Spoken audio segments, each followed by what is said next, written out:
morning everyone.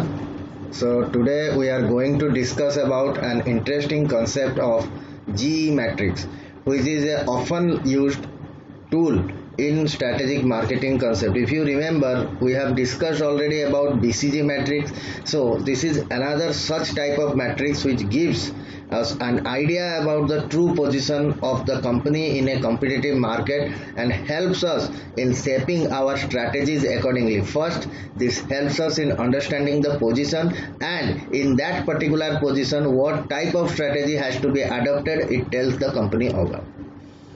The reason for developing GE matrix in the 70s, the GE stands for General Electric, asked its consultant McKinsey to develop a portfolio management model that would suit the needs of the GE products and services. GE, which had about 150 business units under it at that time, has been using the BCG matrix, but it had felt eventually that the need for more sophisticated framework to help it decide which of the units deserved development funds. See, if you remember the BCG matrix, there were four components. Like there were question marks, there were stars, there were cash cows, and there were dogs. It was almost similar to your product life cycle analysis of product introduction, growth, maturity, and declining. But if a company has a huge portfolio of around 150 business units, like that it has said in the GE case, so it becomes irrelevant for them in order to find a suitable framework which would help us in developing various types of strategies.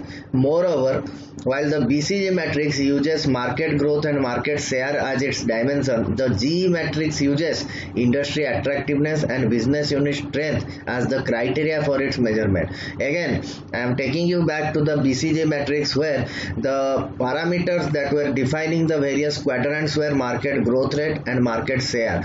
In what parameters the market is growing and what is the exact market share, whether the market share is at low position or whether the market share was at high position. Only that much was taken. But in case of GE matrix, they have added industry attractiveness as one parameter and business unit as another parameter, and also they have derived three positions of low, medium, and high. So if we put these two parameters and three dimensions, then obviously 3 into 3, 9 quadrants we will get. The matrix was developed out of a need by emerging multi-business companies to manage various units profitably. So whenever the company is into more than one product, whether the company into more than one business, it has more than one SBU. SBU, if you remember, strategic business unit. Suppose a big group, each of its product, each of its type of company is known as your one SBU. Then what is GE matrix? McKinsey itself provides a most lucid identification or definition of the GE or McKinsey matrix. It's a 9-box matrix, is a tool that offers a systematic approach for the multiple business corporation to prioritize its investment amongst the business unit. In what type of business we need to increase our investment, in what type of business we need to watch and wait and watch mode, and in which type of business we want to divest. That gives an idea about those decisions. The GE McKinsey matrix is a 9-box matrix which is used as a strategy tool. It helps multi-business corporation evaluate their portfolios and prioritize investment amongst different business units in a systematic manner. It assesses the area of business in terms of two criteria: the attractiveness of the industry as well as the strength of the business. Both the criteria with 3 positions each. The dimensions helps determine the attractiveness of the market by analyzing the benefits a company is likely to get by entering and competing within the market. So what do you mean by industry attractiveness? When we say the word industry attractiveness, it means the size of the market, what is the total contribution by the customers. Suppose I am taking the Indian auto industry. So various types of companies are available in the market. So in the last financial year, let's say 2019 to 2020, what was the total market size? What was the total worth of vehicles sold in the market? Gives you an idea about the market size. Then comes market growth rate. If we compare 2018-19 with 2019-20, the last to last year, what was the total market size, what was the total market size last year, what was the total market size the last 5 years back. It will give us an idea about whether the market is growing, whether the market has been stagnated, or whether the market is on the declining stage. That gives us an idea year on year YOY comparison between the market size of the company. Then overall return in the industry, how much I as a company investing in the market, and what is the benefit or what is the return that I am getting from the industry. It gives me an idea about the overall return from the industry. Then industry profitability, not only my profit but it includes industry profitability, means what is the total input value and what is the total benefit, total revenue, minusing total revenue minus total investment gives us an idea about the profitability enjoyed by the company. Then intensity of the competition, how is the competition, whether the competition is fierce, whether the competition is moderate level, or whether the competition is at lower level. See, when I say the word competition, if you see the mobile telephone market, currently there is a fierce competition going on. Fierce competition means everybody wants to have more number of customers. So in order to do that, the Jio started all these things by offering everything for free. So when they offered everything for free for a period of around 6 months, obviously they dented the industry like anything. That time it was a highly fearful fight. So many companies could not able to survive that dent made by the Jio people, and they gradually stopped their operation, or they merged with each other. Vodafone and Idea, they merged together in order to fight with newer brands like Jio. That is called as the intensity of competition. So how intense is the competition in the market? Then profit margin, what is the margin of profit available in the market? Industry fluctuation, how is the demand fluctuating, whether the demand is fluctuating more evenly, or whether the demand is steadily growing, or the demand is at moderate level. Then customer supplier relation, how is the supplier of between the company and the how is the relation between the company and the suppliers. That gives us an idea about customer supplier. Here customer means the company, and the supplier. The supplier means the raw material supplier, the person who carries your product, your supply chain network, all comes under your customer supplier relation. Then technological changes, what is the effect of technology on your business operation, whether the technology is changing very fast, whether the technology is changing in a moderate manner, or whether the technology is not changing and it has been saturated, or it is not growing any further. Then availability of trained workforce. See, availability of workforce is one thing, availability of trained workforce is another thing. You as a company needs to look for trained manforce. In order to provide good quality product and service, the workforce should be trained, they should be competent, and they should be able to provide best and quality product and services to the customers. That comes under availability of workforce. Then coming to the another parameter, strength of business. The other main dimension that makes up the breed is the competitive or business strength of the company. The previous one was all about your industry. Strength of the business focuses mainly on the company itself. An assessment along this dimension helps in understanding whether a company has required competence to compete in a particular market. See, as a company, what is my own business strength in the market? Like, what is my total market share? If you remember, I was giving you the example of market share. If 100 numbers of products are getting sold in the market, how many of them belongs to my company? That gives me an idea about total market share. If we again see the auto industry today, around 52%, 52 to 55%, Maruti, out of every 100 cars getting sold in Indian market, out of 100, 52 to 55 cars belongs to Maruti. So obviously the percentage, the market share of Maruti Suzuki India Limited is around 52%. Similarly, Second one is your Hyundai India Limited. Hyundai India sells around 9%. See the difference. The first one is 52%. The second company that exists in the market is at around 9%. So the rest follows, like Mahindra is there, Tata is there, Ford is there, Toyota is there, Honda is there, many other companies are there. Market share growth compared to competitors. What was my market share last year? What was the market share of my close competitor last year? How much I have earned this year market share? How much they have earned the market share? It's a comparison, like we have done the YOY comparison of the industry.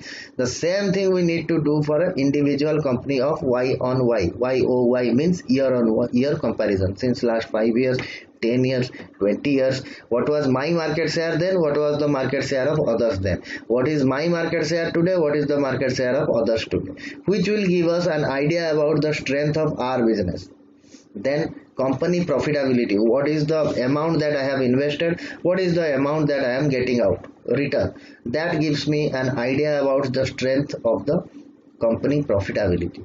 Then strength of the brand, as a brand, how I am performing as a brand, whether people can recall, whether people can relate with my brand. Suppose I will show you the logo of Mercedes-Benz. If you remember, it's a TriStar. By looking at that logo, you can connect that brand with Mercedes. Such is their impact. So whether the people are able to recall, whether the see, there in marketing there is an interesting concept of recalling. When the market survey people, they collect the feedback, they will ask you what comes to your mind, which brand comes to your mind when I say the word cars.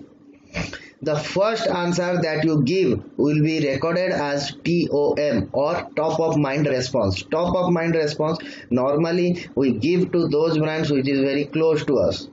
The spontaneous, the instantaneous answer that we will be giving to you. Then they will ask what about others. Then the second answer, third answer will come without without the help of them prompting. Sorry. So suppose somebody asks me what comes to your mind when I say you the word cars. The first answer that I may give is Maruti Suzuki, because it's a popular car in India. I may be having it or I may not be having it, but it comes to me spontaneously. Then the second one, I can recall, okay, then Toyota, then Honda. I say 2-3 names. Those all 2-3 names will be recorded on the first one is top of mind. The second 2-3 that I mention is comes under your spontaneous, and then they will show me a card, show card. In show card, all types of companies names will be written that are available in India, starting from your Maruti to Toyota to Honda, Hyundai, Ford, Fiat, then Volkswagen, etc. Then by looking at the card, okay, I also remember this. All those things comes under your added, because that was being prompted by the questionnaire, that was being prompted by the person who is doing your interview. That doesn't come to you spontaneously or instantaneously. Fine. So that type of question will give you an idea about the strength of your brand. Then customer loyalty, how loyal your customers are. Suppose I am a very loyal customer of Maruti Suzuki India Limited. My father used to have a Maruti car, so the next time we are planning to buy a car, obviously we will be sticking to that same particular company. That gives us an idea about customer loyalty. Are you willing to buy Maruti Suzuki cars? If yes, why? If no, why not? That type of questions, that type of answer, the type of answer received for that type of question gives us an idea about customer loyalty. Then what is your value chain? If you remember, we have discussed about this value chain phenomena. It gives us an idea about interrelationship between various components, like collection of raw materials, operations, sending out the finished goods and product and services, then marketing and sales, after sales services, supported by various support activities. That gives us an idea about the value chain network. Then how people perceive or differentiate between our product and our competitor's product. That gives us an idea about product differentiation. Fine. So this all aspects or qualities, or you can say characteristics, gives us an idea about the strength of the business. Then coming to construction of GE matrix. The GE matrix is constructed in a 3 into 3 grid. As we have discussed, there are three positions of low, medium and high, both for industry attractiveness and market strength or the brand strength, with market attractiveness plotted on the y-axis, business strength on the x-axis. X-axis we normally put business strength in three characteristics or three positions of low, medium and high, and in the y-axis we normally put market attractiveness again during 3 low, medium and high. 5 steps must be considered in order to formulate the matrix. So what are the 5 matrices? The range of products produced by the SBU must be listed. We need to mention all products produced by the SBU or strategic business unit or the company in the grid. Second one, factors which make the particular market attractive must be identified. Suppose I am writing that the auto industry is fairly doing well. So market is attractive, but we as a service provider, we as a constructor of the GE matrix need to write why is that market is attractive. What is the reason? Whether there are lots of customers, whether they have more disposable income, whether the rate of interest for buying a new car is at lower position. What is the exact reason why that market is attractive? That we need to define. Third one is evaluating where the SBU stands in the market. After doing all these things, we need to identify the true position of the SBU in the matrix. See, there are 9 boxes. We need to identify the appropriate box for our SBU. Process through which calculation about business strength and market attractiveness can be made. Then we need to calculate the business strength and market attractiveness of that SBU, determining which category or SBU lies on, whether it lies in the high category, whether it lies in the medium category, or whether it lies in the low category. So all these steps has to be followed if we want to build a GE matrix properly. So this is a sample 3 into 3 GE matrix. As we discussed, the business unit strength is normally taken on the x-axis and industry attractiveness is on y-axis. And if we put them into the matrix, there comes 9 positions. If you see here, this one comes as your high and low. Business unit strength is high, but industry attractiveness is low. This position, business unit strength is medium position and industry attractiveness is at also low position. Similarly, third one, business unit strength is low, industry attractiveness is low. Then coming to medium, if industry attractiveness is at medium position and business unit strength is at high position, the SBU will be have to appear here. Then if the industry attractiveness is at medium position and business unit strength is at medium position, then it will come here. Then if the industry attractiveness is at medium position and business unit strength is at low position, then it has to appear here. Similarly, if the industry attractiveness is at high position and business unit strength is at high position, then it will come as invest and grow. Then industry attractiveness is high and business unit strength is medium, then it has to come here.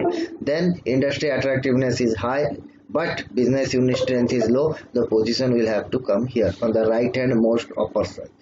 Here, if you see closely, we have mentioned the various strategies it can have while in a particular position. Like if the industry attractiveness is low and the business strength unit strength is high, then the type of strategy we can have is hold or selective. We need to wait and watch more because the industry is not attractive, but our business strength unit strength is at high position. Normally this appears when the market becomes mature, when you are at the maturity position, when you are at the cash cow position. Remember the BCG matrix. Then the type of strategy that you need to have is hold or selective bargaining. Selective bargaining means at some point you need to find out the true position of the market. At some businesses you need to invest and in some businesses you need to divest. Investment means you need to put in the money. Divestment means you need to take out the money. That is called as a divest or harvest. See, if all in case of this low high hold selective, in case the industry attractiveness is at medium position and business unit strength is also at medium position, then you need to adopt a policy of hold or selective bargaining. Hold means wait and watch. Then if the industry attractiveness is high but your business strength unit is low, then obviously again you need to adopt the wait and watch technique, that is again hold and selective. Similarly, if the business unit strength is high and industry attractiveness is at medium position, then you need to invest and grow. You need to put in more money.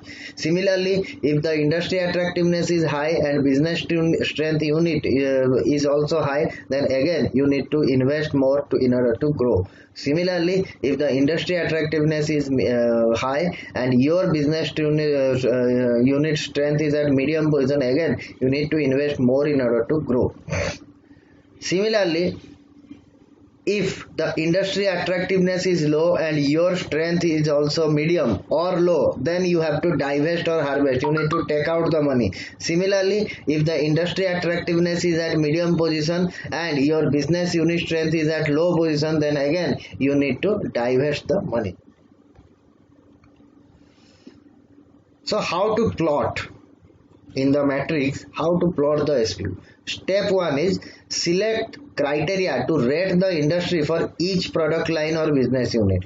So how to rate the industry attractiveness? We need to select each product or business unit in order to select the criteria. Assess overall industry attractiveness for each product line. Suppose I am producing soap. Then for soap, what is the industry attractiveness? Another product, maybe I am producing tea. Then obviously for tea, I need to assess the overall industry attractiveness separately. Then whether it is unattractive or very much attractive or moderately attractive. Step 2. Select the key factors needed for success in each product line or business unit. Assess the business strength and competitive position for each product line or business unit scale. Very weak, moderately working, or very strong. Step 3. Plot each product line business unit position on a matrix like that depicted in the figure. Then step 4. Decide the company's current portfolio or assuming that present corporate or business strategy remain unchanged. When find the performance gap to change the mission or vision and objective of the company. Fine. Then using pie chart. See, again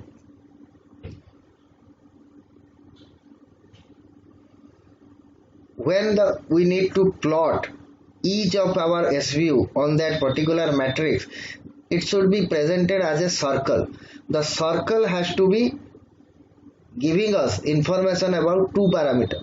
One is market size, represented by the size of the circle. Market share is shown by using a circle as a pie chart. So we have to use a pie chart kind of thing while describing the position of SBU in the market.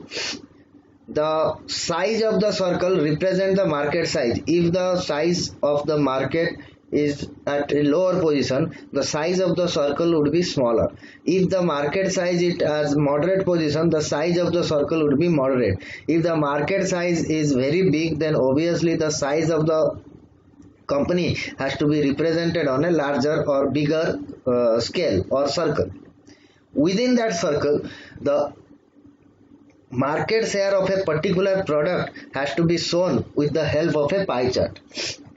The expected future position of the circle is portrayed means of an arrow. So where we want to go or where it is suggested to go, that will be represented with the help of an arrow. If you see here, the size of the market is represented by the whole circle. The company share is shown by the pie chart, and in the future in which direction it will move, it is represented by the arrow.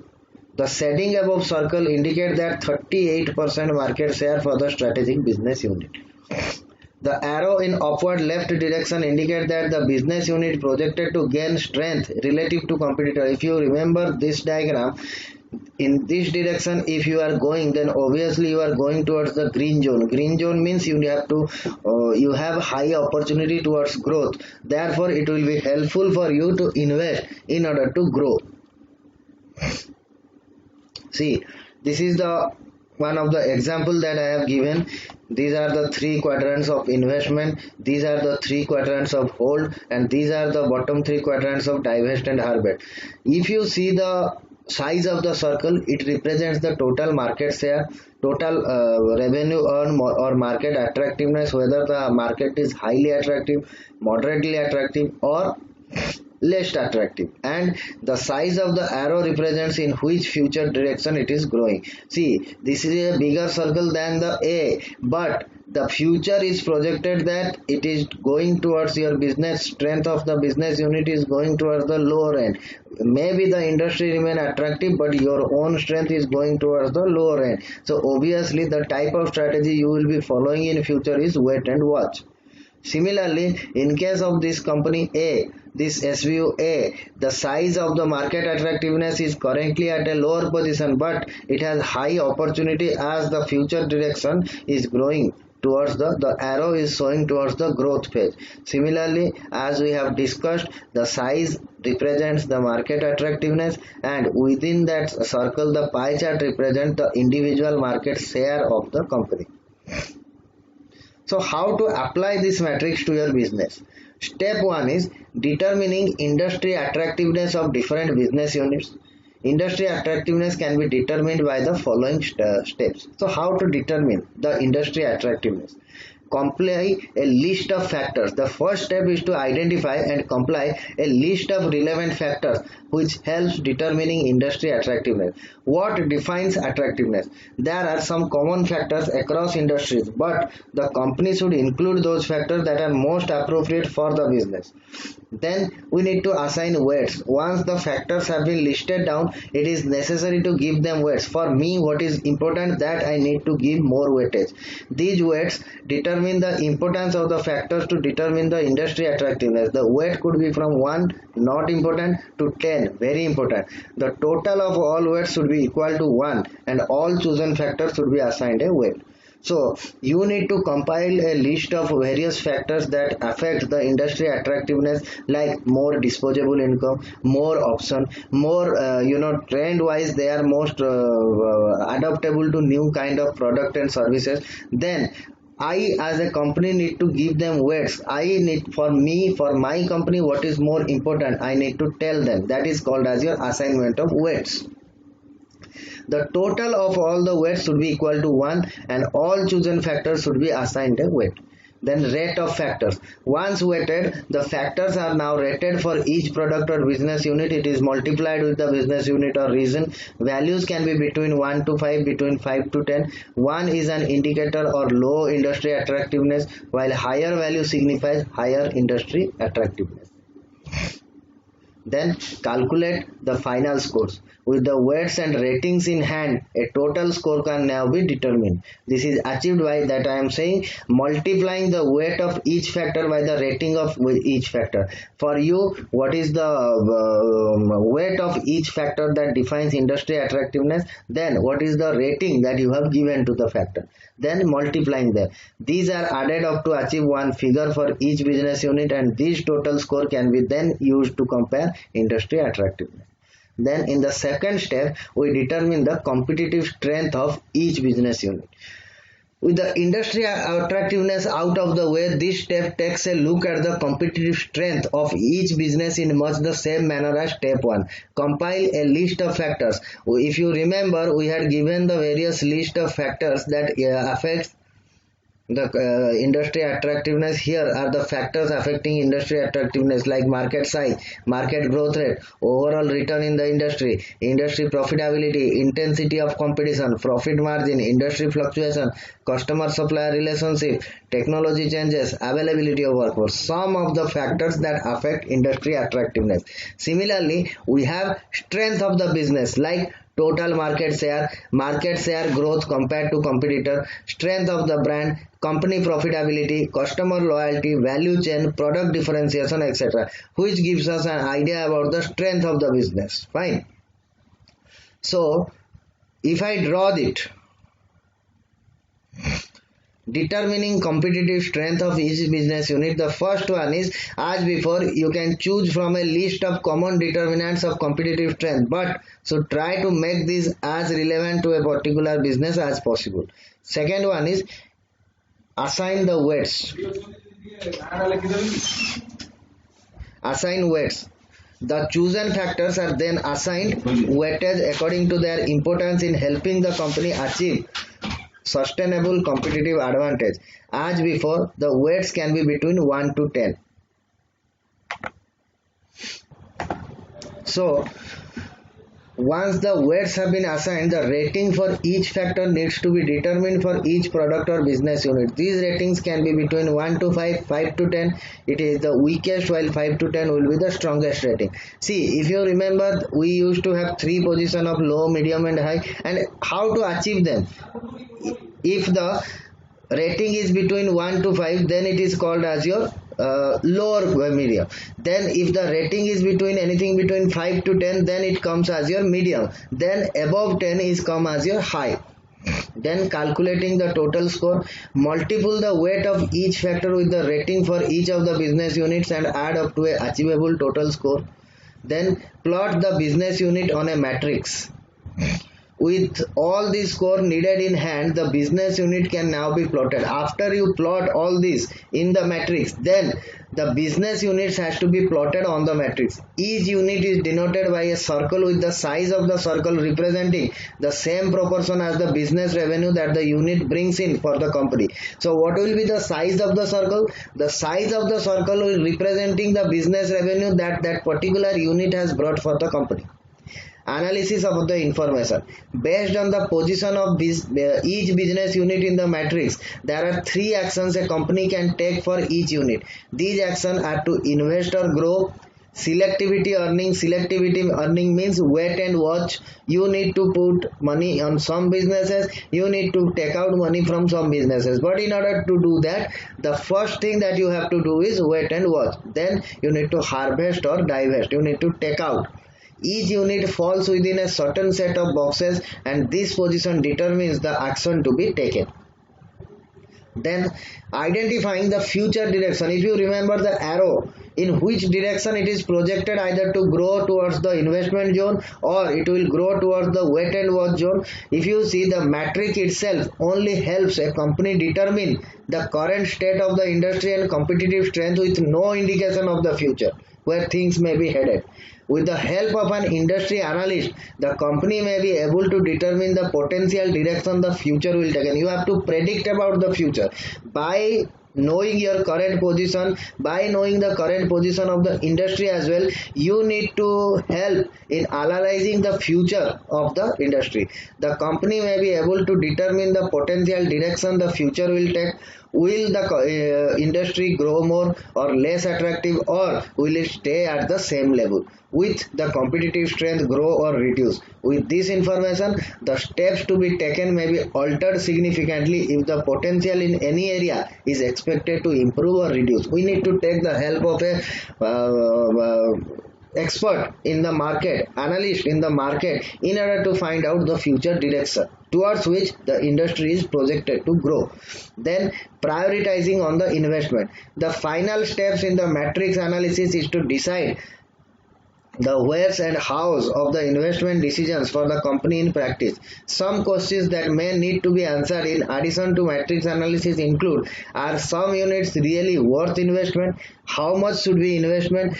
Suppose one of my product, one of my strategic unit is not performing well, then I need to answer certain question like, is it worth in investing more money in that particular business, or how much it has to be invested in each unit? Then which area within a unit should get more investment than others, whether more amount to be assigned on research development, more amount to be assigned on marketing, value chain development like your relationship with your suppliers, or customer development.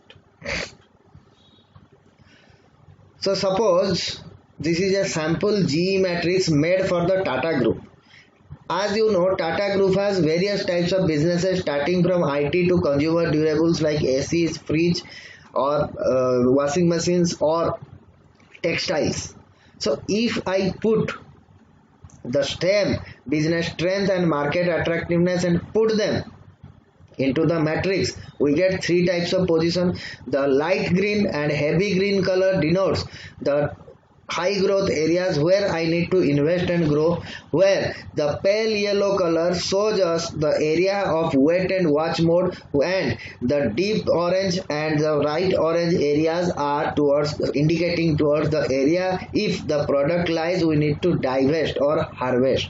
So if we see, the future of IT business of Tata Group is at high position both in terms of market attractiveness and business strength wise. Therefore they need to invest heavily on them, as well as if you see the arrow marks here, it is showing towards a promising future.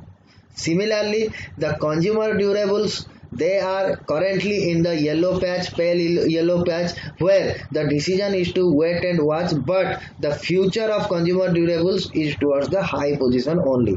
But it is not in such case as of textiles, where the future indicates towards divestment, because the market attractiveness is projected towards the lower end and the business strength also is getting projected towards the lower end. In doing that, we can have an idea about the future of the various SBUs of the Tata Group. Then, if we take the help of Maruti Suzuki, example of Maruti Suzuki, and put them into the GE matrix by taking the same low, medium, high of business strength and low, medium, high of industry attractiveness and put them into the figure. If we see the future of Swift vehicles, one of their best selling vehicles, the business strength is at high position as well as the market industry attractiveness is also at high position. Therefore, the type of strategy that is to be used for Swift car is investment and growth. Similarly, if we saw the strategy for Alto, the investment and growth, why? Because again the business strength is doing very good and the industry is moderately attractive. But if we take the help of Baleno, here the Baleno is representing the older version, the sedan version, not the new Baleno, because this example I have taken from a previously published paper. So obviously the model Baleno explained here is there used to be a Baleno. Previously there was a sedan launched by Maruti Suzuki. Here the business strength is at high position but the market attractiveness is at lower position. So obviously we need to wait selectivity or earning. Then if we take the case of Swift Desire, again the business strength is at medium level but the market attractiveness is at high level. So obviously we need to invest and grow. When we take the help of Ciaz vehicle, for Ciaz the business strength and both market attractiveness is at moderate position. If moderate position, then obviously we need to put a wait and watch approach. Then if we take the example of Kijasi, which is a flop product, why? Because the business strength is at medium position and the market attractiveness is at lower position. Therefore, the type of investment that I will be doing is to harvest, means take out the money. Then if I take the example of S-Cross, the business strength is at lower position but the industry attractiveness is at high position. Then the type of decision I need to take is wait and watch mode. Then if I take the example of Versa, which is again a flop product, then business strength is at lower position, market attractiveness is at medium position, then we need to harvest. Same thing applicable for Gypsy. If the business unit strength is at low position and the industry attractiveness is at low position, then obviously we need to harvest. So if we see the difference between BCG and GE matrix, BCG matrix take the help of market growth, whereas GE matrix take the help of market attractiveness. BCG matrix is defined by market share, whereas GE matrix is defined by market strength. The BCG matrix comes with 4 cells, the GE matrix comes with 9 cells. Then multiple products, BCG matrix, here multiple business units, GE matrix. BCG matrix uses primary tools, GE matrix is used as secondary tools. So in today's class we will be finishing here. Next class we will continue further. Thank you.